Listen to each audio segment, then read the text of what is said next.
অভিনয়ের পেশায় আসতে গেলে থিয়েটার চর্চার কোনো বিকল্প নেই। আমার কাছে যদি বলেন তাহলে তো আমি বলবো থিয়েটারই প্রথম দরকার আপনার মানে অভিনেতা হওয়ার পেছনে, কারণ আমাদের এখানে এখন বেশ কিছু শিক্ষা প্রতিষ্ঠানে থিয়েটার পড়ানো হয়। হ্যাঁ, না কর্মশালা না, আপনি একদম কোর্সই করতে পারবেন ইউনিভার্সিটিগুলোতে। আপনি কোর্স করে এসে আপনি কি থিয়েটার করতে পারছেন? সিনেমাও পড়ানো হয়।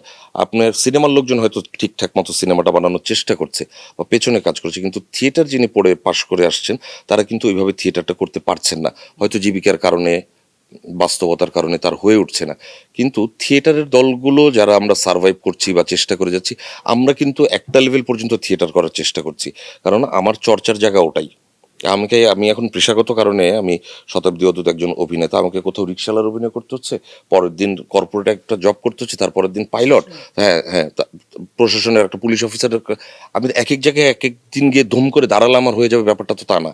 কারণ ডাইরেক্টরস মিডিয়াম এবং আমার অভিনয়টা সার্বজনীনভাবে তুলে ধরতে হয় দর্শকের সামনে। করোনা বা যে কোনো ভাইরাসের এগেনস্টে ফাইট মানি ব্যাকট্রলের লেফট রাইট। সো আমি যেহেতু থিয়েটার চর্চাটার সাথে আমি আছি, আমার পক্ষে জিনিসগুলো ধাম করে চেঞ্জ করাটা অনেক সহজ হয়। যে জিনিসটা যিনি এই চর্চাটার সাথে নেই তারা যে পারবে না আমি তা বলছি না, তার জন্য হয়তো কিছুটা কঠিন। আর এখন সময়টা এরকম অস্থির সময়ে, বাজেট কম, সময় কম, তাড়াতাড়ি ডেলিভার করো। ওই জায়গা থেকে আমার কাছে মনে হয় যে অভিনয়ের পেশায় আসতে গেলে থিয়েটার চর্চার কোনো বিকল্প নেই। সবশেষ যে প্রশ্নটা করবো সেটা হচ্ছে, সম্প্রতি মানে বাংলাদেশ 35 বছর পরে কোনো পুরুষ প্রধানমন্ত্রী পেল, বিষয়টা আপনার কাছে কেমন লাগলো? এবং আমাদের নতুন প্রধানমন্ত্রীর কাছে আপনার প্রত্যাশা কি, একজন শিল্পী হিসাবে বলেন, একজন নাগরিক হিসাবে?